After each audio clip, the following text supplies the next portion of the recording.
पुष्पा, पुष्पराज, पुष्पा झुकेगा नहीं साला। मूवीज के स्टार्टिंग में मूवी के स्टोरी के बारे में बताया जाता है, जहाँ पर यहाँ पर चंदन की लकड़ी के बारे में बताया जाता है। चंदन की लकड़ी किस तरीके से जापान में एक्सपोर्ट की जाती है इलीगल तरीके से, एंड जापान में चंदन के लकड़ी का क्या वैल्यू है एंड उससे क्या बनता है, एंड वो चीज़ बनाई जाती है वो चंदन के लकड़ी से बनाई जाती है, एंड उसका जो रेट है वो इंडिया से होते हुए चाइना में जाता है, एंड चाइना से फिर होते हुए जापान में ट्रांसपोर्ट किया जाता है इलीगल तरीके से।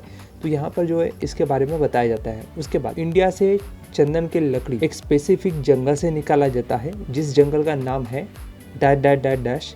वो जंगल का नाम जो है नीचे कमेंट सेक्शन में लिख दें। तो ये जो खास तरह का जंगल है, सिर्फ इंडिया के खास इसी जंगल में चंदन की लाल वाली लकड़ियाँ मिलती है।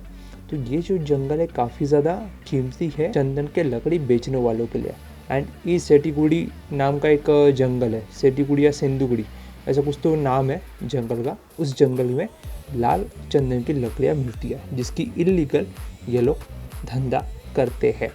तो यहाँ पर पुलिस जो है पुष्पा के पीछे पड़ी होती है। पुष्पा अपना ट्रक लेकर भाग रहा होता है मूवी की स्टार्टिंग में, एंड यहाँ पर पुष्पा जो है हर पुलिस वाले को 10-10 हज़ार रुपये ऑफर करता है।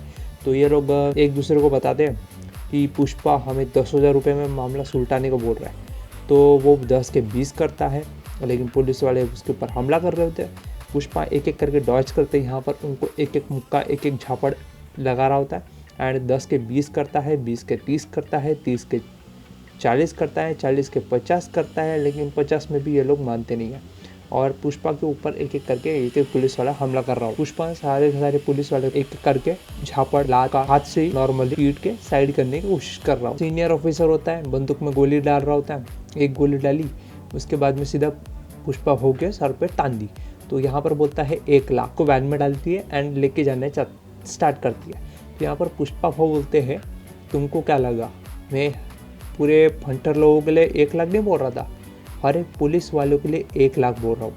तो जैसे ये बात बोलता है पुलिस वालों को एकदम गाड़ी रोकती है, एंड यहाँ पर वो लाल टी शर्ट वाला जो पुलिस वाला होता है टकला पुलिस, वो यहाँ पर पुष्पा भाऊ की तरफ देखा एंड उसको छोड़ देता है। आप हो कौन? यहाँ पर वो टकला बोलता है।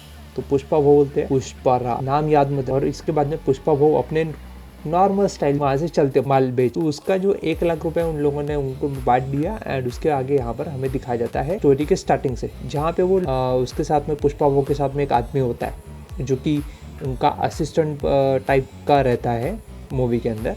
वो यहाँ पर में उनकी जो है स्टार्टिंग से स्टोरी बताता है, जहाँ पे वो पुष्पा भाऊ से पहली बार मिला था। तो वहाँ से स्टोरी चालू होती है। तो पुष्पा भाऊ एक लकड़ी के कारखाने में काम कर रहे होते हैं, और लकड़ी के कारखाने में यहाँ पर जो है मालिक आता है। मालिक आने के बाद में यहाँ पर जो है पुष्पा वो अपना चाय के साथ पाव खा रहे होते हैं 1 रुपये वाला। 1 रुपये वाला पाव खाते हुए यहाँ पर जो पैर पे पैर रख के जिस साइड में बैठे होते हैं पुष्पा भाव, कुछ कारखाने के मालिक को पसंद। तो मालिक बोलते हैं ये कौन है रे, बाहर बैठा है, इसको तमीज़ सिखाओ दो। तो कारखाने का जो असिस्टेंट होता है, जो कारखाना चला रहा होता है, मैनेजर टाइप, वो यहाँ पर आके पुष्पा को बोलते हैं कि भाऊ मालक के सामने थोड़ा तमीज़ से बैठो भाई, थोड़ा इज्जत करो। भाऊ यहाँ पर मैं काम करने के लिए पैसे लेता हूँ, इज्जत देने के लिए पैसे नहीं लेता। तो बोलते हैं कि तेरी हेकड़ी यहाँ पे नहीं चली, ठीक है मैं कहीं और जाके चलाऊंगा, नौकरी चेंज कर देता हूँ। ऐसा पुष्पा वो बोल के वहाँ से निकल लेते हैं, और चाय का कप और पाव वो उसके हाथ में थमा देते हैं, एंड 100 रुपये भी वापस कर देते हैं। 200 रुपये मिलने वाले 200 रुपये की जगह 100 रुपये वापस करते, 100 रुपये अपने जेब में डालते हैं एंड चलते बनते। तो उसके साथ यहाँ पर जो लाल कप टी शर्ट वाला जो बंदा होता है, वो बंदा जो है पूरी स्टोरी बता रहा होता है। तो यहाँ पर लाल वाला बंदा उसके एटीट्यूड को देख के एंड उसकी थिंकिंग को देख के उसके साथ में जुड़ जाता है, सीधा मालिक ही चेंज कर दे। वाह वाह वाह, सही है भाई सही। तो यहाँ पर पुष्पा के गाँव में पुष्पा का गाँव जो घर होता है किराए का घर, उसका किराए का घर का रेंट लेने के लिए यहाँ पर किराए मालिक आता है, एंड पूरे गाँव के सामने लोगों के सामने 130 लोगों के सामने बेइज्जती इंसल्ट करने की बात करता है। तो पुष्पा भाऊ गाय को भैंस को बेच के इसके घर का किराया चुकता कर देता है, एंड सभी घरों के सामने ले जाके उसको मारता है, एंड उसे माफ़ी मंगवाता है, और साथ में उसे बताता है कि पुष्पा भाऊ ने किराया दे दिया। तो 130 लोगों के सामने उसकी कुटाई हो जाती है अच्छे से पुष्पा भाऊ के हाथों। तो पुष्पा भाऊ यहाँ पर चाय पीने के लिए बैठे होते हैं, जहाँ पे उनको एक ठेकेदार आता है। ठेकेदार यहाँ पर मजदूर अपने कलेक्ट करते हैं 100 वाला और 1000 वाला। तो पुष्पा वो बोलते हैं कि 1000 वाले में रिस्क है, लेकिन 1000 रुपये मिलेंगे। 100 वाले में रिस्क नहीं है, लेकिन वहाँ पे 100 रुपये मिलेंगे मजदूरी के। तो पुष्पा बहू चढ़ जाता है 1000 वाले में, और उसके पीछे पीछे चल जाता है उनका लाल टी शर्ट वाला आदमी, जो कि अभी पीली टी शर्ट में है, पुष्पा बहू का आदमी। चलो हम लोग इसको पुष्पा बहू का आदमी बोलेंगे पूरी स्टोरी में। तो पुष्पा बहू और पुष्पा बहू का भाऊ आदमी तो यहाँ पर बस में चढ़ जाते हैं। बस में यहाँ पर बैठ के ये लोग बस के जो कंपार्टमेंट होता है एक, जहाँ पे लगेज रखना होता है, उस वाले जगह पे बैठ जाते हैं और जंगल के यहाँ पर सेड़ी गुड़ी जो जंगल होता है उसके अंदर आ जाते हैं, जहाँ पे चंदन की लकड़ी सबसे अंदर वाले हिस्से में होती है, जहाँ पे इन्हें चढ़ने के लिए उस जंगल के घेरे वाले अंदर वाले हिस्से में चढ़ने के लिए 10 दिन लग जाते हैं। तो वहाँ पर जो है ये अंदर जाते हैं एंड चंदन के लकड़ियाँ काटना शुरू कर देते हैं। तो वहाँ पे पुलिस आ जाती है, पुलिस की जीप, एंड वहाँ पर एक आदमी बैठा हो जो उनको सिग्नल देके बता रहा होता है कि पुलिस आ गई है। तो यहाँ पर सारे लोग यहाँ पर भागना शुरू करते हैं चंदन की लकड़ी वैसे ही छोड़ के। तो पुष्पा बहू बोलते हैं कि यहाँ पर इतने महीने से हमने चंदन की लकड़ी तोड़ी और पुलिस के डर से ऐसे ही सारा का सारा माल छोड़ के चले जाएंगे, मेरे पास एक तरकीब है। तो यहाँ पर ये सारे के सारे चंदन की लकड़ी वो ऊपर पेड़ों पर टंगवा देता है, और जो पुलिस वाला आया होता है जो हमेशा चंदन की लकड़ी पकड़ लेता है यहाँ पर, वो आता है एंड पुष्पा बहू एंड बाकी मजदूरों से पूछता है कि माल कहाँ है, लकड़ी कहाँ है। तो पुष्पा बहू तुम्हारे तो डर से चंदन की लकड़ी छुपा दी, अगर हम तुम्हारे सामने चंदन की लकड़ी काट के लेके जाते तो तुम्हारी इज्जत का फालूदा हो जाता, इसलिए तो छुपा दिया। तो यहाँ पर जो है पुलिस वाले की बहुत गंदी वाली बेइज्जती हो जाती है और पुलिस वाला अपने ईगो को संभाल नहीं पाता। तो यहाँ पर पुष्पा बहू का गला पकड़ लेता है। तो पुष्पा बहू फिर एक डायलॉग चिपते, डायलॉग सुनाए, यहाँ चंदन की लकड़ी ढूंढने आए हो या फिर जो हाथ मिला वो पकड़ने के लिए आए हो। तो यहाँ पर एक और बार सॉलिड पुलिस वाले की बेइज्जती होती है। तो पुलिस वाला यहाँ पर जो है बंदूक निकालता है, पुष्पा बहू के गले पे लगा देता है, सर पे, एंड यहाँ पर पुष्पा बहू की जब सर पे लगाता है तो यहाँ पर सारे मजदूर अपने कुल्हाड़ लेके आ जाते हैं। पुष्पा बहू की डिफेंस, ये लोग इनकी क्वांटिटी देख के वहाँ से खिसक लेते हैं। बाद में जब पैसे लेने की बारी आती है तो ये पुलिस वाला अपने और मिलिट्री और वहाँ पे forest officer and police officer को, ढेर सारे यहाँ पर ऑफिसर को लेके आ जाता है, जहाँ पे ये बोलता है अब देख तूने 60 मजदूर बोला था, 60 कुल्हाड़ी चढ़ाने, अब मेरे पास में 60 पुलिस ऑफिसर है और फॉरेस्ट ऑफिसर भी, अब बता, अब हुआ ना बराबरी का, तो अब सीधे माल किधर है बता। स्पीकर पे बोलता है बहुत बड़ी आवाज़ में। तो यहाँ पर जो है सरेंडर करने को बोलता है। तो सरेंडर करना तो पुष्पा बहू की आदत नहीं है। तो पुष्पा बहू ने पत्थर उठाया और फेंकने चालू किया आगे। तो यहाँ पर पुलिस वाले अपने बंदूक चलाते हैं और पुष्पा बहू के आज यहाँ पे सब भागते हैं। पुष्पा बहू चंदन की लकड़ी को, एक भी लकड़ी को छोड़ते नहीं है एंड जंप करके चंदन की लकड़ी डालते हैं ट्रक में, और पुष्पा बहू करते हैं गाड़ी चालू यानी ट्रक चालू, और चंदन की लकड़ी को ले जाते हैं कुएं में डाल देते हैं। उसके बाद में पुष्पा बहू की कुटाई एंड सुताई अच्छे से हो जाती है चंदन की लकड़ी का एड्रेस पूछने के लिए कि चंदन की लकड़ी जंगल से गई कहाँ। पुष्पा बहू तो बताने से रहे, मार खा लेते लेकिन बताते नहीं है।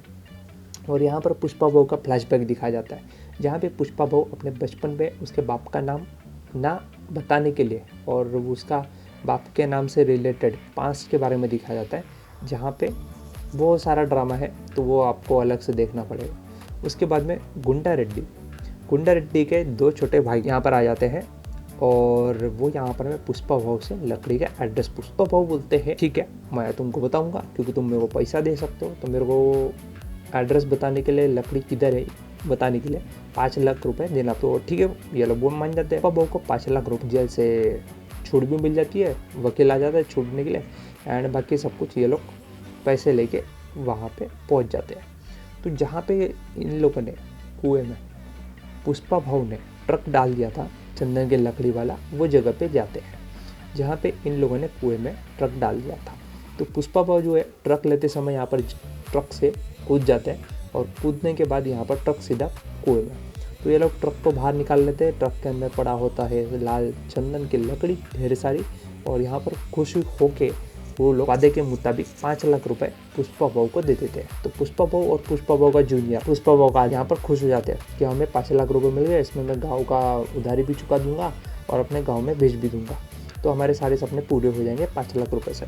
तो यहाँ पर पुष्पा बहू बोलता है ये गाड़ी कितनी की? जूनियर बोलता है 5 लाख, जा एक लाल वाली खरीद के ले। तो यहाँ पर जो है सारी कन्वर्सेशन होने के बाद में एक लाल कलर की कार जो है यहाँ पर पुष्पा बहू खरीद लेते हैं, और खरीदने के बाद अपनी माँ को दिखाते हैं, माँ को उसके अंदर बैठाते हैं और चक्कर मरवाते हैं। उसके बाद पुष्पा बहू जाते हैं, पुष्पा बहू का आदमी जाते हैं उस मीटिंग में जहाँ पे सेंदुगड़ी मीटिंग हो रही होती है, जहाँ पे इन सबका माल पकड़ लिया जाता है पुलिस के द्वारा। तो यहाँ पर जो है तो पुष्पा भाऊ सिंधुगुड़ी के माल बेचने वाले आदमी से, यानी तो पुष्पा भाऊ रेड्डी गैंग से मिलने के जाते हैं। रेड्डी गैंग का जो सबसे बड़ा भाई होता है रेड्डी गैंग, तो रेड्डी गैंग से मिलने जाते हैं। रेड्डी गैंग से सबसे बड़े भाई से बात करते हैं कि भाऊ मैं आपको प्लान बताता हूँ, ये कोई अचार नहीं है जो सब मैं बांटूँ, आप पूछोगे तो बताऊँगा। तो यहाँ पर रेड्डी गैंग से यहाँ पर बात करता है एंड यहाँ पर पुष्पा की बात सुन के जो रेड्डी भाई होते हैं इन सबसे बड़े, जिनका राइट हाथ जा चुका होता है, तो उनके पास प्लान बताते हैं कि पुष्पा भाऊ मेरे पास एक प्लान है, यहाँ पर पानी के टैंकर, वो जो दूध का टैंकर है उसको आधा काट देने का, आधा काटने के बाद में उसके अंदर छुपा देने का चंदन की लकड़ी, और उसके ऊपर में आधा काट के बिछाने का आधा दूध का टैंकर, और उसके नीचे अपना चंदन का लकड़ी का माल सप्लाई करने का काट के। तो इस तरीके से पुष्पा ने चंदन के लकड़ी का सप्लाई करने का तरीका यहाँ पर ढूंढ के निकाला। तो पुष्पा भाऊ का आइडिया बहुत पसंद आया, और यहाँ पर जो रेड्डी का भाई है सबसे बड़ा वाला भाई, यहाँ पर पुष्पा के इस काम से खुश होकर यहाँ पर जो है उसको काफ़ी मोटा रकम देता है, और अपने जो छोटा भाई होता है उसको बोलता है कि ये आदमी तुमने कहाँ छुपा के रखा था, इसको बहुत पहले ही ला लेना चाहिए था काम के लिए, तो इसको काफ़ी अच्छा मोटा प्रॉफिट होता है। तो यहाँ पर पुष्पा भाऊ बोलते हैं कि मेरे को पूरे मार्केट शेयर में से जो भी परसेंटेज है उसमें से मेरे को 4% चाहिए। तो ये लोग खुश, और ये पुष्पा भाऊ भी खुश, क्योंकि माल बढ़ाने वाला है 1 करोड़, 1.5 करोड़, 3 करोड़, और 3 करोड़ में से 4% इसका पुष्पा भाऊ का। तो ऐसा करके गणित लगाया। तो यहाँ पर जो मैथमेटिक्स है पुष्पा भाऊ ने बहुत दूर की खेली। अब जो भी जितना भी माल आएगा, जितना भी माल का डबल होगा, उसका पुष्पा भाऊ का माल दबेगा। तो यहाँ पर जो है ये लोग 50% डिस्काउंट देने का पुष्पा भाऊ को बोल देते हैं कि 50% डिस्काउंट देंगे, तो वो आगे में दिखा जाएगा। तो यहाँ पर जो पुलिस वाला होता है, पुलिस वाला इनका माल पकड़ लेता है, नीचे से ढम ढम, ऊपर से टम टम। तो ये डबल ढोलकी किधर से लाया रे, तो तिरुवल्ली के बाप को पुलिस जो है पकड़ लेती है, और इसके साथ में एक और आदमी होता है, उसको भी ये लोग पकड़ लेते हैं, और पकड़ के या फिर 50,000 का ऑफर देते हैं कि तू वहाँ से इन्फॉर्मेशन हमको दे, हम तेरे को 50,000 देंगे। तो यहाँ पर जो है इनको इन्फॉर्मेशन मिल जाती है। उसके बाद में यहाँ पर जो है इनका लकड़ी का, चंदन की लकड़ी कहाँ छुपा के रखी है, इनका अड्डे कहाँ है, तो वो अड्डा का लोकेशन ये लोग जो है पुलिस वाले को दे देते हैं, और पुलिस वाले जो है इनकी चंदन की लकड़ी का स्टॉक जहाँ पे होता है वहाँ पर जाके छापा मारने की तैयारी कर। तो पुष्पा भाऊ जो है, अब यहाँ पर मैं आगे जो है इनके पास प्लानिंग हो रही होती है। पुष्पा भाऊ वहीं पे होते हैं जहाँ पे इनका माल का स्टॉक होता है। तो पुष्पा भाऊ के पास में यहाँ पर जो रेड्डी का जो बहन होती है, बहन के साथ में जिसकी शादी होती है, उसका नाम क्या होता है नीचे कमेंट सेक्शन में बता रहा। उसका माल यहाँ पर पुष्पा भाऊ के बताए हुए जगह पे अड्डे पे होता है। तो यहाँ पर जो है इनको फ़ोन आता है कि पुलिस वालों को हमारा माल के बारे में पता चल चुका है। तो पुष्पा भाऊ जो है फटाफट अपना चंदन की लकड़ी को उस नदी के बहाव में बहाने लगाते हैं। सभी मजदूरों को बोल देते हैं कि फटाफट इस चंदन की लकड़ी को जल्दी से, तो नदी का पानी जो है डैम में जाता है एंड वो डैम में कोई लकड़ी पूरी बह ना जाए, उसको वहाँ से भेज देते हैं पुष्पा भाऊ डैम बंद कराने के लिए, ताकि यहाँ पर जो लकड़ी हमने फेंकी है नदी में वो डैम के थ्रू बाहर ना निकल जाए। पुलिस वालों के आने से पहले चंदन की लकड़ी को यहाँ पर नदी में फेंकना ज़रूरी होता है। तो हर एक मजदूर यहाँ पर चंदन की लकड़ी का जो स्टॉक रखा होता है उस स्टॉक को यहाँ पर खोल के सीधा नदी में डालना शुरू कर देते हैं। एक भी चंदन की लकड़ी ये लोग छोड़ते नहीं है, और सारे के सारे चंदन की लकड़ी ये लोग डाल देते हैं नदी में। तो अब जो है यहाँ पर इनका काम जो है सक्सेसफुली हो गया, एंड जो डैम को ये लोग बंद कर देते हैं सारे दरवाजे, और उसके अंदर चंदन की लकड़ी जो है जमा हो जाती है। उसके बाद पुलिस वाले के हाथ कुछ लगता नहीं है, तो पुलिस वाला भी रिश्वत खाने के लिए मान जाता है, एंड उसको भी यहाँ पर पुष्पा भाऊ रिश्वत देने लगा। यहाँ पर पुष्पा भाऊ जो है चंदन की लकड़ी बचा लिया, तो यहाँ पर मोटा रकम मिल जाता है। लेकिन इस चक्कर में यहाँ पर पुष्पा भाऊ को पता चलता है कि जो क्या नाम होता है सॉस है उस बंदे का, जिसका माल उनके पास आया होता है, तो रेड्डी का माल रेड्डी को बताता है कि यहाँ पर जो क्या नाम होता है इसका, तो मंगल सिन्नू का जो माल होता है वो पुष्पा भाऊ के पास होता है। तो पुष्पा भाऊ यहाँ पर बोलते हैं कि मंगल सिन्नू का माल जो है पकड़ा नहीं जाना चाहिए, और मंगल सिन्नू का माल अगर पकड़ा भी गया तो सारा का सारा नाम पुष्पा पे डाल देना, पुष्पा पे यहाँ पर फंस जाएगा। तो इस तरीके से चंदन का लकड़ी का माल जो है पुष्पा भाऊ यहाँ पर बचा लेते हैं, और पुलिस वाले से सेटलमेंट करके यहाँ पे पुलिस वाले को भी पैसा खिलाना चालू कर देते हैं कि हमारा माल छोड़ दे और बदले में पैसे ले ले। तो यहाँ पर जो है पुलिस वाले के हाथ माल लगता नहीं है और इस तरीके से यहाँ पर स्टोरी चलती है। उसके बाद पुष्पा भाव जो है श्रीवल्ली के बाप को मनाते हैं शादी के लिए और यहाँ पर श्रीवल्ली के बाप के पास शादी के लिए इनविटेशन जाता है एंड इनकी सगाई होने वाली होती है, मतलब पक्की होने वाली होती है। उसी दिन पे इसका जो भड़वा बड़ा भाई होता है वो आके यहाँ पर सब खून वाली बात, असली बात, नाजायज औलाद, ये सब सारी बातें बोल के पुष्पा भाव के माँ के साथ गलत सलत धकला धुकली धक्का बुक्की में लग जाता है पुष्पा भाव के माँ को चोट। उसके बाद में ये लोग पुलिस हॉस्पिटल में आते हैं, हॉस्पिटल में अपने माँ का इलाज करवाते हैं एंड उसके बाद में पुष्पा भाव बोलते हैं अब तो मेरे को बड़ा आदमी बनने का चाहिए, अब मैं नहीं झुकूंगा साला। तो यहाँ पर पुष्पा भाव अभी रेज मोड में आ जाते हैं और रेज मोड में आके जो है अब यहाँ पर अब ये इसका नाम दिया था मैंने सीनू, तो सीनू भाव के पास जाते हैं। सीनू भाव के पास में जो माल होता है 3 करोड़ 1.5 करोड़ में ये जो बेचते हैं और उसमें से 25 लाख ही यहाँ पर जो है बाकी के सामने वाले पार्टी को देते हैं रेड्डी को। तो जो रेड्डी को माल मिलता है उसे 25 लाख ही मिलता है। तो ये लोग जो है यहाँ पर एक आदमी को टपका रहे होते हैं। तो पुष्पा भाव आके यहाँ पर बोलते हैं कि यहाँ पर तो मैं 25 का 50 करने आया था, लेकिन यहाँ पर 50 को देख के यहाँ पे जो तुमने आदमी को मारा है उस आदमी को देख के यहाँ पर मार सीधा डायरेक्ट मैं रेट बढ़ा रहा हूँ 1 करोड़, सीधा 1 करोड़, तुम मेरे को 1 करोड़ चाहिए। तो यहाँ पर अगर तुम नहीं दोगे तो मैं डायरेक्ट उस जिसके पास चंदन के लकड़ी का माल का सप्लायर होता है डायरेक्ट उसी के साथ में जाके डील करूँगा। सब गुंडे उंडे देख के यहाँ पर पुष्पा के साथ थोड़ा मारामुरी करते हैं। तो पुष्पा वो भी बंदूक निकाल के बोल देते हैं पुष्पा मेरे को फ्लावर समझाएगा, फायर है मैं। तो वहाँ से फ्लायर है बोल के निकल जाता। चंदन के लकड़ी का डीलरशिप डायरेक्ट उस आदमी के साथ करने के लिए पुष्पा भाव निकल जाता है पोर्ट पे। तो ये लोग पोर्ट पे मिलते हैं जहाँ पे डायरेक्टली वो इंडिया से होते हुए चाइना जाता है और चाइना से फिर जापान। तो यहाँ पर पोर्ट पे लोग चंदन के लकड़ी का माल, अंदर के जंगल का माल लेकर पुष्पा भाव जो है यहाँ पर माल लेके आते हैं और उस डीलर को दिखाते हैं। तो डीलर जो है ये माल देख के डायरेक्ट भागा नीचे आता है पुष्पा भाव के पास और पुष्पा भाव से वो माल के बारे में पूछता है कि टोटल माल कितना है एंड कितने रुपए में बेचोगे। तो पुष्पा भाव के पास से ये जो माल है वो 10 टन होता है। तो 1 टन का 1.5 करोड़ या 3 करोड़ होता है। तो उसमें से हर एक 20 करोड़ का माल जो है पुष्पा भाव ने जमा किया और वो जमा करके इन लोगों को दिया और उसके ऊपर में 3.5 करोड़ या 3 करोड़ कुछ कमा लेते हैं। तो उसमें से जो प्रॉफिट होता है वो सीएम साहब को, जो उनका सीएम होता है जगह का, तो उसको जाता है एंड बाकी का जो पार्टी होता है पार्टी में बढ़ जाता है। तो यहाँ पर पुष्पा भाव जो है यहाँ पर पार्टी को बताते हैं, यानी रेड्डी को बताते हैं कि मैं यहाँ पर इस आदमी के डायरेक्ट आदमी के पास आया हूँ जो कि सीनू के से माल खरीदता था। तो सीनू जो है माल उसको सप्लाई करता था डायरेक्ट उस सप्लायर से। मैं यहाँ पर 3 करोड़ में 1.5 करोड़ में डील कर रहा हूँ। 1.5 करोड़ वाली डील रेड्डी को बताता है और रेड्डी बोलता है कि ठीक है डील कर ले, डील डाल। सीनू ने धोखा दिया ही है तो डील डन करो।